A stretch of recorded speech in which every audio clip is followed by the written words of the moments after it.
Hey guys, today we're going to be taking a look at the Masters of the Universe Classics Skeletor. As you can see, Skeletor comes in the standard Masters of the Universe white mailer box.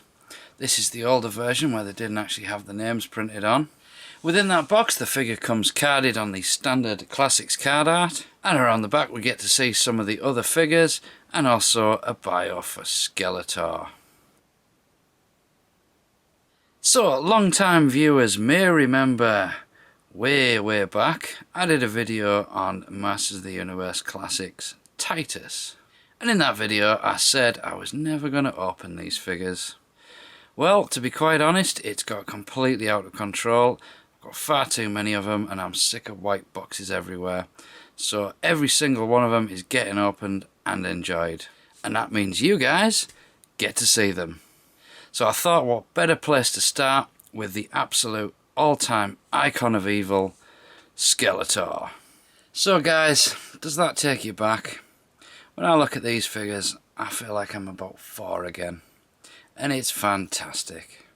I got my first Master of the Universe figures in 1982.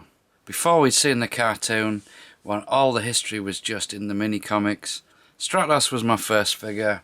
I think He-Man was my second, but Skeletor wasn't far behind.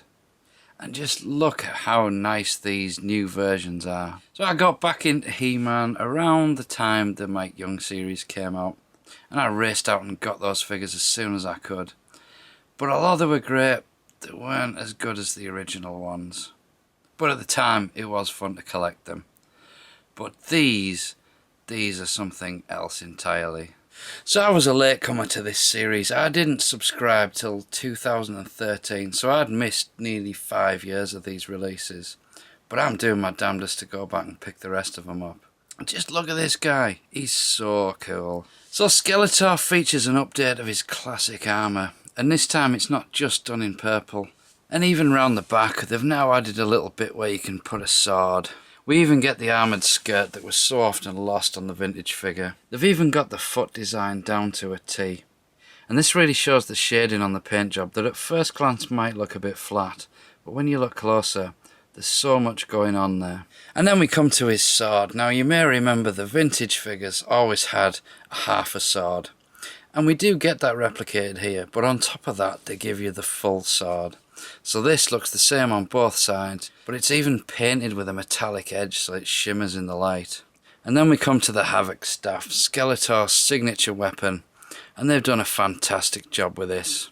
This is leagues beyond the one that came with the vintage figure.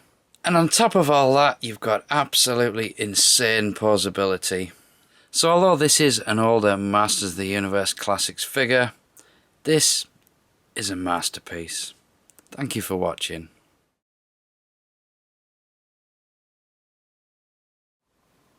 God, I can still smell moss, man.